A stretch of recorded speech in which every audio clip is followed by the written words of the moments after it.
divine architects. Thank you for your presence here. Thank you for being here. And let's dive into the reading. For the new people here, I'm your Aquarius in the Aquarian age, reading for the collective of shamans, mages, sages, truth seekers, wisdom and record keepers. Now here for your highest and greatest good. My intention is to reveal some of the hidden or unseen things through the cards for you to see, for which you are ready to see. And I pray that this finds you in a perfect setting and in perfect mood to accept what's your truth and really heal yourself and by extension the others around you. So let's begin. For whom? I usually ask 3 questions for 3 cards and elaborate the story around this theme that I get intuitively.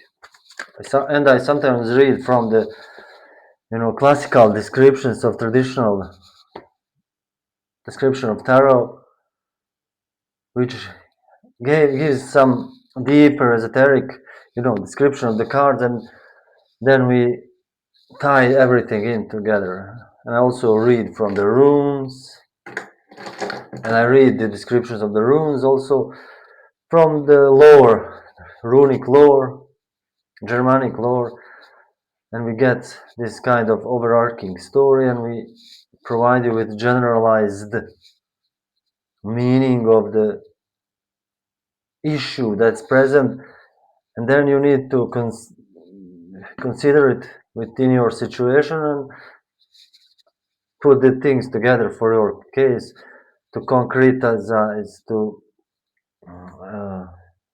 to get concrete points of connection in the story.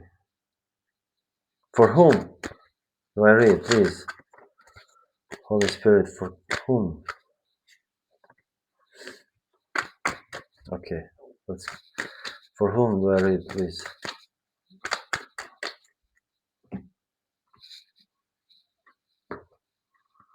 What is the challenge therein? What is the answer? Solution from Spirit?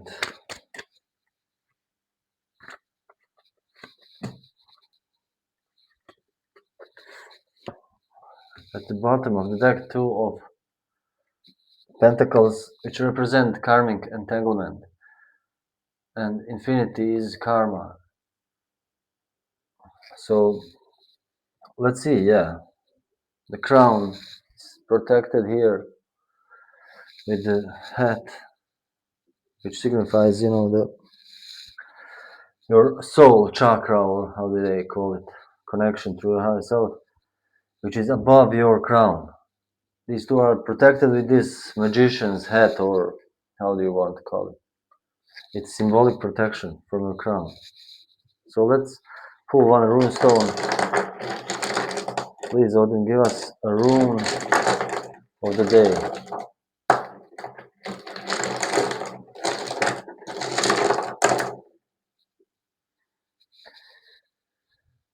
This one is, I think, this one is Elhaz. It represents letter Z and represents an elk. It looks like elk horn, elk, antlers.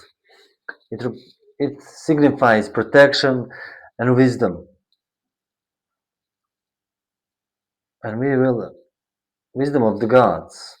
And we will read about it more. So let's see. Page of Cups. There is a page is a messenger, a carrier. This one carries fish in the cup. Fish in the cup represents waters. In the hat, look at the hat, it looks like water. This represents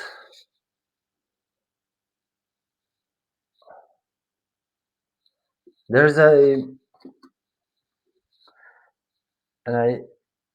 message here. It's either you. This represents you. So you carry some sort of idea, some message, some expression, an emotional or energetic expression, and you want to show it. You actually feel you kind of need it to show it, to share it, and you're this person who carries this,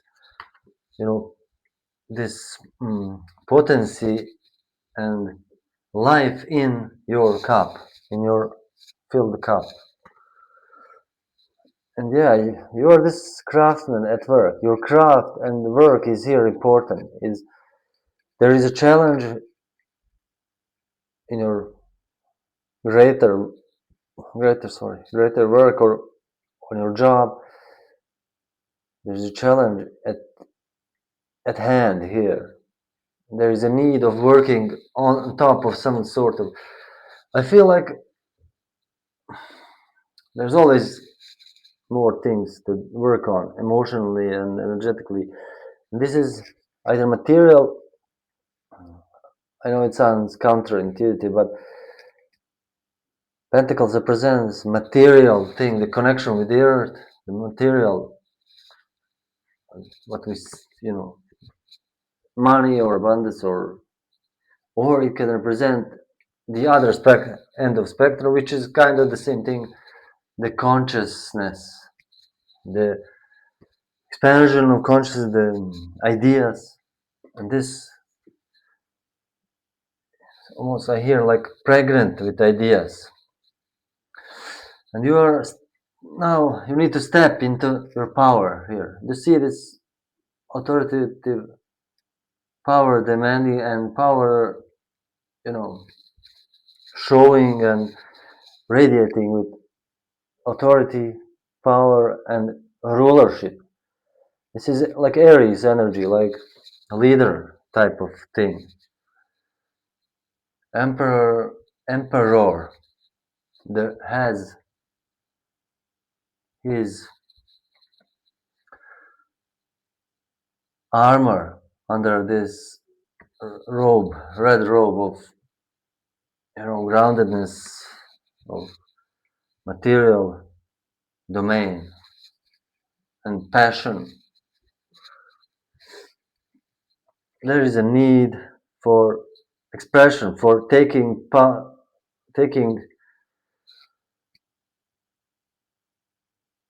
things into your hands, taking action. So let me read you about the Emperor.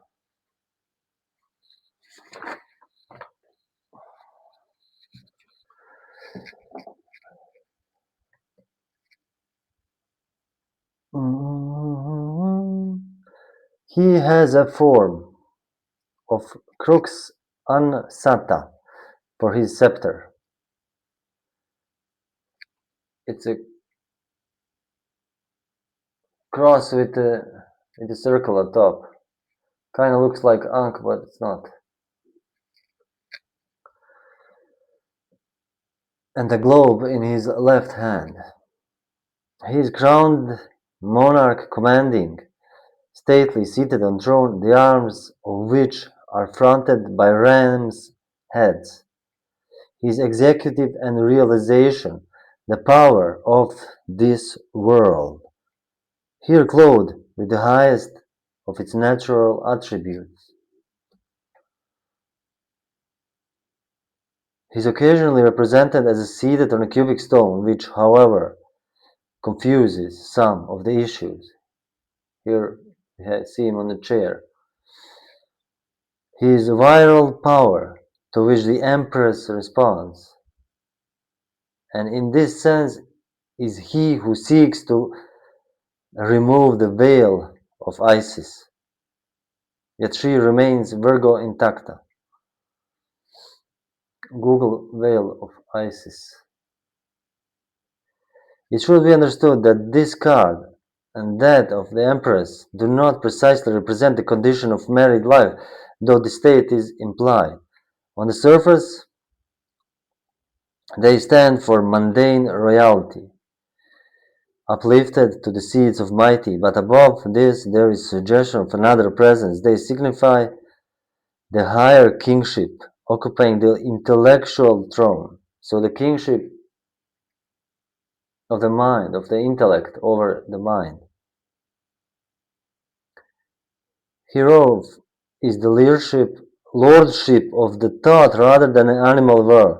Both personalities, after their own manner, are full of strange experience, but theirs is not consciously the wisdom which draws from higher world. The emperor has been described as a will in its embodied form and an expression of virtualities contained in absolute being. A will in its embodied form. So this speaks of the need to assert your own will, the importance and the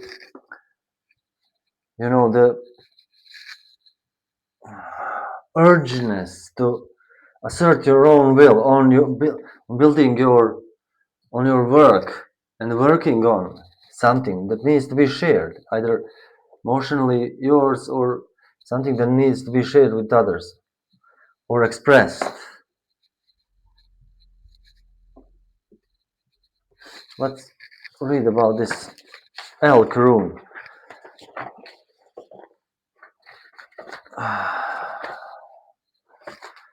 Elhaz is divine link between man and his fetch.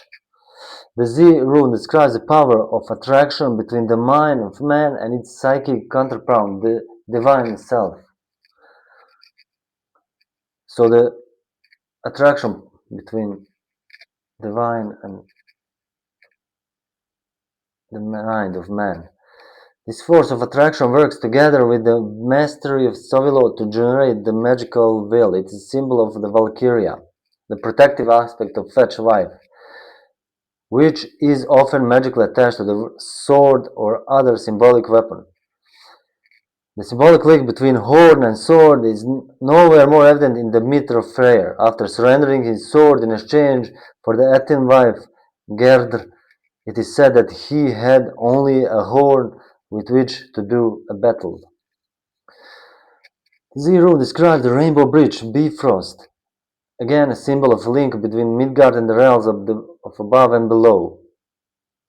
In the zero, we see the force of protection that can come only with a linkage with the personal divinity. This is the entirety of the Greeks know as a daemon, the Roman called genius. In lore, the fetch or Valkyria is the source of inspiration as the most direct link between the individual and the ultimate inspiration, Odin. So yeah, this Valkyria, this ultimate inspiration, this will, this power, willpower, needs to be activated, needs to be looked at and applied to your work, to your situation at hand. And thusly you can express this that you carry with you, that you need to express, so you can move on the next step of your journey. And with this we are complete for now, for today. And until next time, I wish you all the best.